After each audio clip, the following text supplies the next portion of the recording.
Hello friends, welcome to my YouTube channel Commerce. Today we are discussing very interesting topic of corporate accounting, which is capital reduction. Why company requires capital reduction? What is the meaning of capital reduction?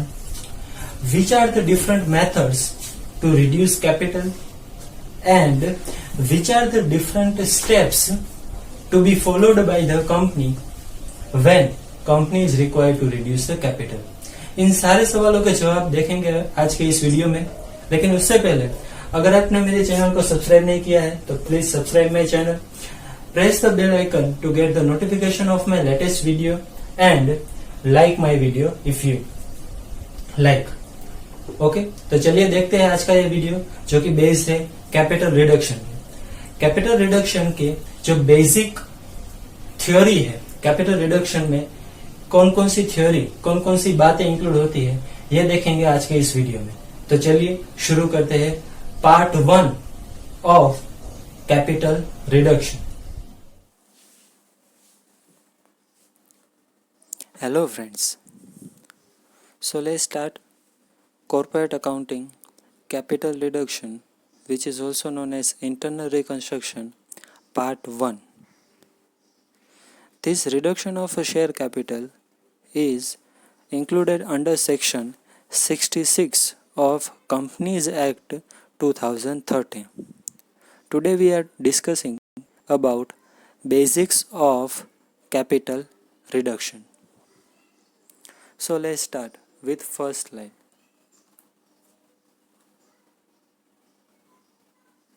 Meaning of capital reduction. Generally, when company reduce its share capital, it is called capital reduction. It is also known as internal reconstruction. Capital reduction को हम internal reconstruction भी कह सकते हैं. There is a two type of a reconstruction. Basically, one is internal reconstruction in which name of company remains same. उसका name जो होगा company का वो नहीं बदलेगा इंटरनल रिकंस्ट्रक्शन में। साथ ही साथ कंपनी जो है वो डिसोल्यूशन भी नहीं होगी, यानी कि कंपनी वाउंड अप भी नहीं होगी, कंपनी स्टार्ट ही रहेगी, बंद नहीं होगी। So and company is not going into dissolution. Only share capital of a company is altered, whereas second is external reconstruction. लेकिन जो एक्सटर्नल रिकंस्ट्रक्शन होगा उसमें name of a company is change and company goes into dissolution. Company का name भी change होगा और company dissolution भी होगी, यानी कंपनी वाउंड अप भी होगी। और reduction of a capital is not a good sign for a company. Why? Because जब भी कैपिटल रिड्यूस होगी कंपनी की, वो क्रेडिटर्स को, डिबेंचर होल्डर्स को एडवर्सली अफेक्ट करेगा, यानी कि उनके इंटरेस्ट को जो है वो नेगेटिवली इफेक्ट करेगा। इसलिए कैपिटल रिडक्शन को गुड साइन नहीं माना जाता है from the point of view of company. It affects the creditors and debenture holders of a company. Generally, a company is not allowed to reduce its capital because share capital is a security for the creditors of a company. वो creditors के लिए security जैसे है. In unfavorable circumstances, when a company is wound up, जब भी company बंद होती है, then firstly the creditors or we can say liabilities are paid off and अगर ज़रूरत पड़ेगी if necessary the share capital may be utilized to pay off the liability.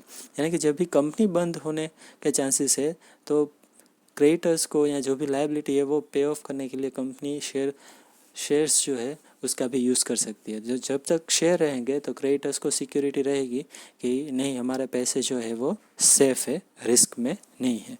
सो जब भी कैपिटल जो रिड्यूस करेगी तो क्रेडिटर्स को और या जो भी डेट होल्डर है कंपनी के उनको असर होगा। Next slide is reason for reducing capital. कौन कौन से ऐसे रीज़न है जिसके लिए और वी कैन से जिसकी वजह से कंपनी को कैपिटल रिड्यूस करनी पड़ती है। First is due to heavy loss in a business और due to heavy depreciation in the value of its assets. यहाँ कंपनी को पास्ट ईयर्स में बहुत लॉस हुआ है, कंपनी बहुत सालों से लॉस फेस कर रही है, और या फिर कंपनी की जो असेट्स है उस पर हैवी डिप्रिशिएशन जो है वो चार्ज किया जा रहा है। इन दोनों सरकमटेंसेस में जो है कैपिटल रिड्यूस करना पड़ेगी कंपनी को। Y? because balance sheet shows heavy depreciation, and if in the case of loss, then it shows a heavy loss as well. When large amount of a loss is accumulated and the company wants to write it off from books यानी कि balance sheet में से जो या फिर final accounts है उसमें से जो large amount of accumulated loss है उसको राइट ऑफ करना है, तो राइट ऑफ करने के लिए कंपनी को लायबिलिटी साइड और वी कैन से लायबिलिटी का जो पोर्शन है उसमें से कैपिटल को जो है घटाना पड़ेगा, यानी कि कैपिटल जो है वो रिड्यूस करनी पड़ेगी अगर कंपनी लॉस को जो है सेट ऑफ करना चाहती है, राइट ऑफ करना चाहती है.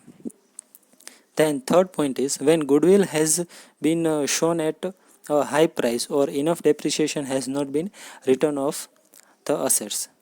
गुडविल जितनी वैल्यू की थी उतनी वैल्यू की बताई नहीं गई है, उससे ज़्यादा वैल्यू की बता गई, यानी कि ओवर वैल्यूड है गुडविल, हाई प्राइस में बताई है बैलेंस शीट में. या फिर डेप्रिसिएशन जितना चार्ज करना था उतना चार्ज नहीं किया, राइट ऑफ नहीं किया असेट्स, तो इन दोनों केसों में ओवर वैल्यूड जो फिगर है वो बैलेंस शीट में रहेंगे, तो उसको राइट ऑफ करने के लिए कंपनी को कैपिटल भी रिड्यूस करनी पड़ेगी. Fourth point is when the paid up capital of the company is in excess of its requirement.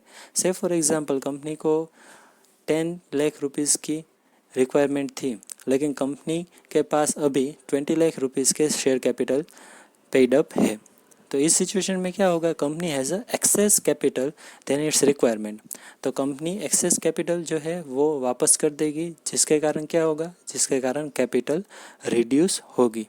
Fifth point is when the existing paid up share capital is enough, then the liability on partly paid up shares may be reduced or cancelled.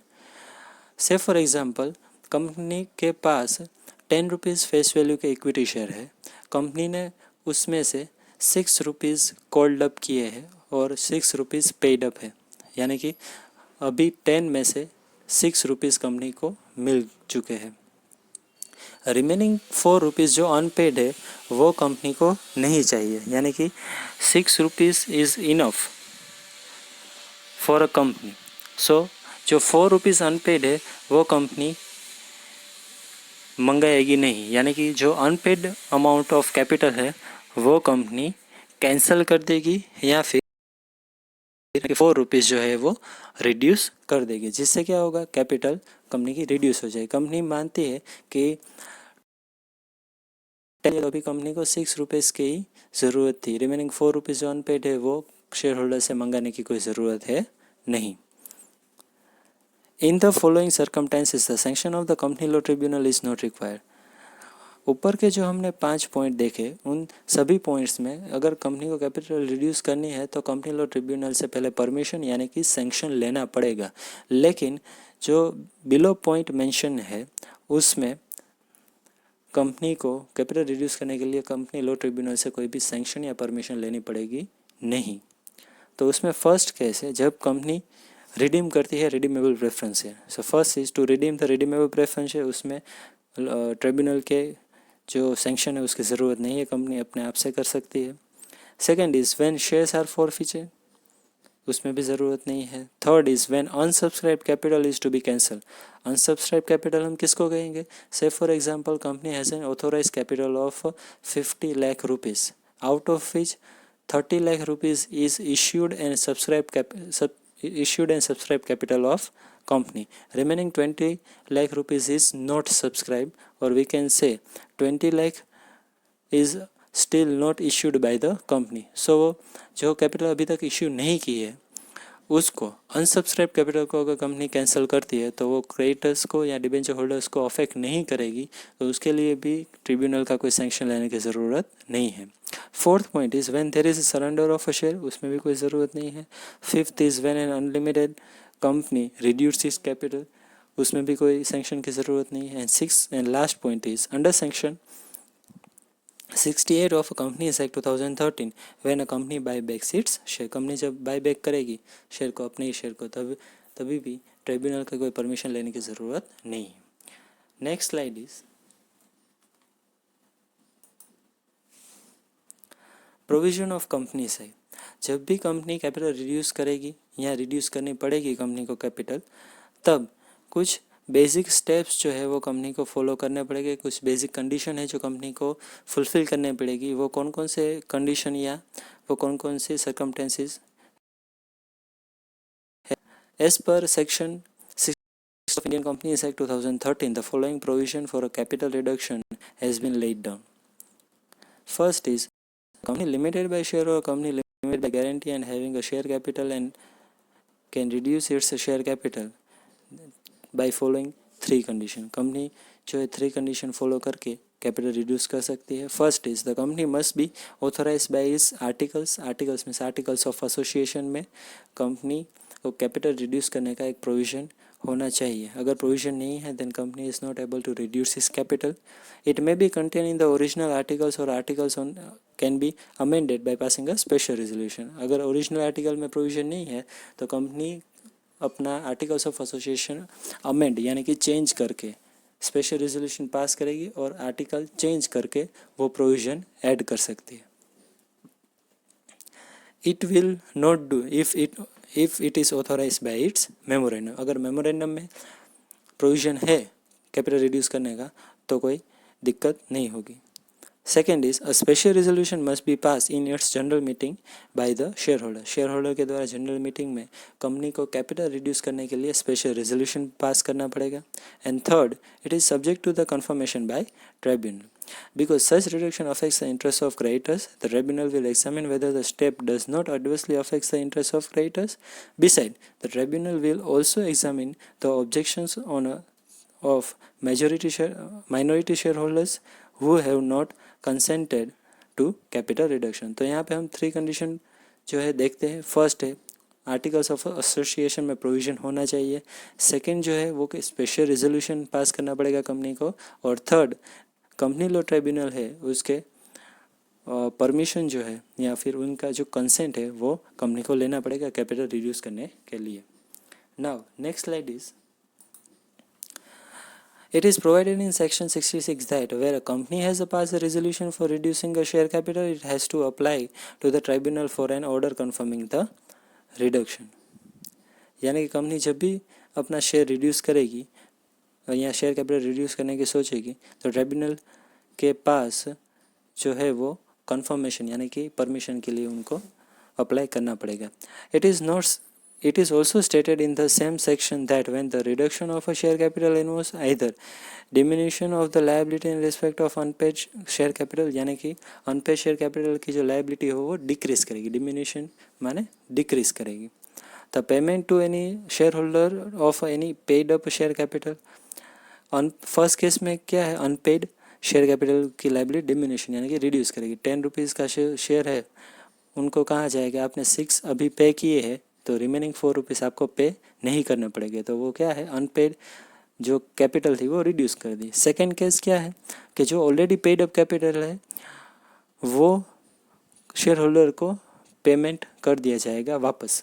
यानी कि से for example कोई share holder ने 10 rupees का share है उसमें से 10 rupees fully paid up कर दिए तो कंपनी सामने से 10 रुपीज़ में से फॉर एग्जांपल 5 रुपीज़ है या 6 रुपीज़ है शेयर होल्डर को वापस दे देगी. जो पेड अप शेयर कैपिटल है वो कंपनी वापस करती है सेकंड केस में. थर्ड केस में क्या होता है, in any other case if the tribunal directs every creditors of the company is entitled to any debt और a claim shall be entitled to object to the reduction. या फिर किसी creditor को capital reduce होने से objection है तो वो अपना ऑब्जेक्शन जो है वो कंपनी को बता सकता है. Third is the tribunal will settle a list of creditors so entitled to object without requiring an application from any creditors, the name of those creditors. It may fix a day on which any such creditors can claim to be entitled to such objection or exclude his name from the list. यानी company एक list prepare करेगी उन क्रेडिटरों का जिन creditors को capital reduction से objection है. तो company उन क्रेडिटर को कोई सॉल्यूशन देगी, उनका क्लेम जो है वो डिस्चार्ज कर सकती है या फिर उनको समझा सकती है कि आपके रुपीज़ जो है वो रिस्क में नहीं होंगे कैपिटल रिड्यूस होने के कारण. तो आप कोई जो है आपके रुपीज़ रिस्क में नहीं रहेंगे तो आपको कोई तकलीफ़ नहीं होगी. तो ये एक ट्राइब्यूनल जो है वो करती है, सारे क्रेडिटर्स का लिस्ट प्रिपेयर करती है और उन सभी क्रेडिटर्स को कंपनी को जस्टिफाई करना पड़ेगा या फिर उन क्रेडिटर को जो है रुपीज़ वापस करना पड़ेगा. Now next slide is, if the tribunal is satisfied, point number 4 is, if the tribunal is satisfied with respect to every creditor who is entitled to such a reduction, that first is either his consent. 3 option हमको मिलेंगे creditors के point of view से. या तो वो creditors जो है अपना कंसेंट दे देगा, यानी कि अपनी परमिशन दे देगा कि कैपिटल कंपनी रिड्यूस करे, तो क्रेडिटर्स यानी कि हमें कोई ऑब्जेक्शन नहीं है. क्रेडिटर ऐसा कह सकता है, अपना कंसेंट यानी कि अपनी परमिशन दे सकता है फर्स्ट केस में. Either his consent has been obtain, वो परमिशन दे देगा क्रेडिटर जो है वो. सेकेंड पॉइंट में क्या है, हिज डेट और क्लेम हैज़ बीन डिस्चार्ज. अगर क्रेडिटर को कोई ऑब्जेक्शन है कैपिटल रिड्यूस होने से, तो ऐसे क्रेडिटर को कंपनी जो है वो रुपीज़ पेमेंट कर देगी, यानी कि उसकी लायबिलिटी जो है वो डिस्चार्ज कर देगी. फिर उस क्रेडिटर को कंपनी के कैपिटल रिडक्शन से कोई तकलीफ यानी कि कोई जो है ऑब्जेक्शन नहीं रहेगा. And third is has been determined और has been secured. That means company जो है वो क्रेडिटर्स को समझाएगी कि आपके रुपीज़ कैपिटल रिड्यूस होने से रिस्क में नहीं होंगे, आपके जो रुपीज़ है वो मिल जाएंगे, सिक्योर्ड है, वहाँ आपको कोई चिंता करने की ज़रूरत नहीं है. ऐसे केस में कंपनी क्रेडिटर्स को समझा देगी, यानी कि अपना जो रुपीज़ है वो सिक्योर्ड है क्रेडिटर्स का, तो ऐसा वो समझा देगी, तो भी कोई इश्यू नहीं है. तो ये 3 ऑप्शन है, या तो क्रेडिटर अपना कंसेंट दे दे, सेकंड कंपनी क्रेडिटर्स की जो लायबिलिटी है वो पेमेंट उसको कर दे, या थर्ड कंपनी क्रेडिटर्स को समझा दे, या फिर क्रेडिटर्स को इतना आश्वासन दे सके कि उसके जो पैसे हैं वो सुरक्षित है, तो ये कोई प्रॉब्लम नहीं है, ट्राइब्यूनल जो है वो परमिशन दे देगी. देन ट्राइब्यूनल में make an order for confirming the reduction on such terms and condition as it thinks fit. तो उसके लिए कौन सी कंडीशंस है, तो वो देखते हैं. Conditions, when the tribunal makes any such order it may, first is for any special reason it thinks proper so to do, make an order directing that the company shall add to its name as the last word thereof the word and reduce for such a period as it specify in its order. Those words shall then be deemed to be part of the name of the company. Tribunal कह सकते हैं कि जब तक ये period ख़त्म ना हो, या कोई स्पेसिफिक पीरियड ट्राइब्यूनल आपको कहता है 1 साल 2 साल, तब तक कंपनी के नेम के पीछे आपको एंड रिड्यूस वर्ड्स है जो वो यूज़ करना पड़ेगा. Second is the tribunal may makes an order requiring the company to publish the reason for reducing of such other information reduction or such other information as the tribunal may thinks fit with a view to giving a proper information to the public. Public को बताने का भी कह सकता है tribunal. ऐसा भी कह सकता है कि आप पब्लिक को बताएं क्यों आपने कैपिटल रिड्यूस की, रीज़न क्या है, तो ऐसा भी इंफॉर्मेशन देने के लिए ट्राइब्यूनल जो है वो कह सकते हैं. Fifth point is after the tribunal confirms the reduction. एक बार ट्राइब्यूनल आपको कंफर्मेशन दे दे, it must be produce before the registrar, that means registrar of a company, and then only the order of the tribunal will be effect. तो order जो confirmation tribunal के पास से मिला है वो इफेक्टिव कब होगा, जब आप उसको रजिस्ट्रार ऑफ कंपनी के पास सबमिट कराएंगे. And point number 6 is, once the capital reduction is confirmed, a member of a company is not liable to pay more than the amount considered paid up on the share and the amount of a share fixed by the minutes of reduction. यानी कि once जो capital reduction अगर confirm हो गया कि चलो अभी capital जो रिड्यूस करनी है, तो उस केस में शेयर होल्डर कोई पेड अप शेयर कैपिटल से कोई ज़्यादा रुपीज़ उनको पे करना नहीं पड़ेगा, यानी कि कोई एक्स्ट्रा रुपीज़ उनको पे करना नहीं पड़ेगा. Next slide. Now method of reducing share capital.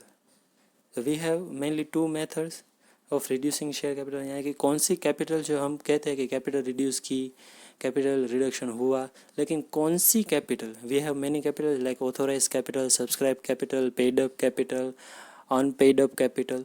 तो ये चीज़ भी ज़रूरी है कि कौन सी कैपिटल की बात कर रहे हैं. तो method of reducing share capital वो देखते हैं हम. तो फर्स्ट ऑन लेफ्ट साइड हमको दिख रहा है, that is cancelling not subscribe share.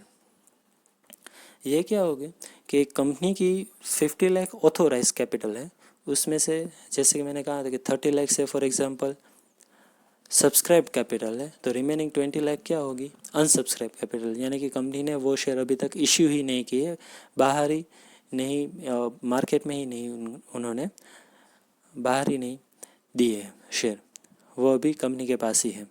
तो वो जो अनसब्सक्राइब कैपिटल है वो कंपनी कैंसिल करेगी, तो वो होगा cancelling not subscribe capital. And second is reducing subscribe capital, that means जो कैपिटल अभी पेड अप है या जो कैपिटल कंपनी ने अभी इश्यू कर दी है, पेड अप नहीं है, उसमें से कुछ या पार्टली पेड अप है, वो अलग केस है, बट एक बार जो कंपनी ने इश्यू कर दी है तो वो कहलाएगी सब्सक्राइब कैपिटल। तो वो सब्सक्राइब कैपिटल जो है वो कंपनी क्या करेगी, रिड्यूस करेगी, तो वो भी एक मेथड है of reducing share capital. So इस मेथड में यानी कि रिड्यूसिंग सब्सक्राइब्ड कैपिटल में we have 3 other part, that is 3 sub parts. First is cancelling uncalled amount. ये क्या है कि कंपनी ने जो अमाउंट अभी तक मंगा ही नहीं है, यानी कि से फॉर एग्जांपल 10 रुपीज़ के शेयर में से 6 रुपीज़ मंगाए, लेकिन remaining 4 rupees that is uncalled amount, company ने वो 4 रुपीज़ अभी नहीं मंगाया, तो वो 4 रुपीज़ अगर कंपनी कैंसिल करती है than it is called as cancelling uncalled amount. Second method is returning a part of paid up capital. इसमें क्या होगा, say for example 10 rupees fully paid up equity share है, उसमें से कंपनी जो paid up share capital 10 rupees है उसमें से कंपनी 4 रुपीज़ जो है वो शेयर होल्डर को वापस दे रही है। जो पेड अप कैपिटल है वो रिड्यूस कर रही है, 10 में से अब 4 रुपीज़ अगर कंपनी दे दे तो पेड अप कितनी बचेगी, 6 रुपीज़ बचेगी। तो सेकेंड केस में क्या है कि पेड अप कैपिटल रिटर्न की जा रही है। And third case that is write off a part of paid up capital. इन दोनों में डिफरेंस समझिएगा। हमने पहले देखा वो है returning a part of paid up capital और ये है write off a part of paid up capital. सुनने में सेम लगता है लेकिन इसमें डिफरेंस क्या है, जब कंपनी राइट ऑफ करती है इस अपनी कैपिटल को, कंपनी जब राइट ऑफ करेगी तो वो कंडीशन है कंपनी के लॉस की कंडीशन, यानी कि कंपनी है loss making. Loss making company जो है वो अपनी कैपिटल राइट ऑफ करेगी, क्यों, लॉस को सेट ऑफ करने के लिए। वो लॉस जो है उसको बैलेंस शीट में से हटाने के लिए कंपनी अपनी कैपिटल राइट ऑफ करेगी। तो यहाँ पे कंपनी जो है वो सोल्वेंट नहीं है, ठीक है। और इसके पहले के केस में यानी कि returning a part of paid up capital, उस केस में कंपनी सोल्वेंट है, कंपनी प्रॉफिट मेकिंग है, बट कंपनी अपनी कैपिटल रिड्यूस करना चाहती है, इसलिए company paid up share capital में से कुछ पार्ट जो है वो शेयर होल्डर को रिटर्न कर रही है। तो ये दोनों में डिफरेंस है। Returning a part of paid up share capital है, उसमें कंपनी सॉल्वेंट होगी, कंपनी जो है वो प्रॉफिट मेकिंग होगी। और थर्ड जो मेथड है that is writing of a part of paid up capital, उसमें कंपनी इंसॉल्वेंट होगी, लॉस मेकिंग होगी, और लॉस को सेट ऑफ या राइट ऑफ करने के लिए कंपनी कैपिटल को राइट ऑफ करेगी।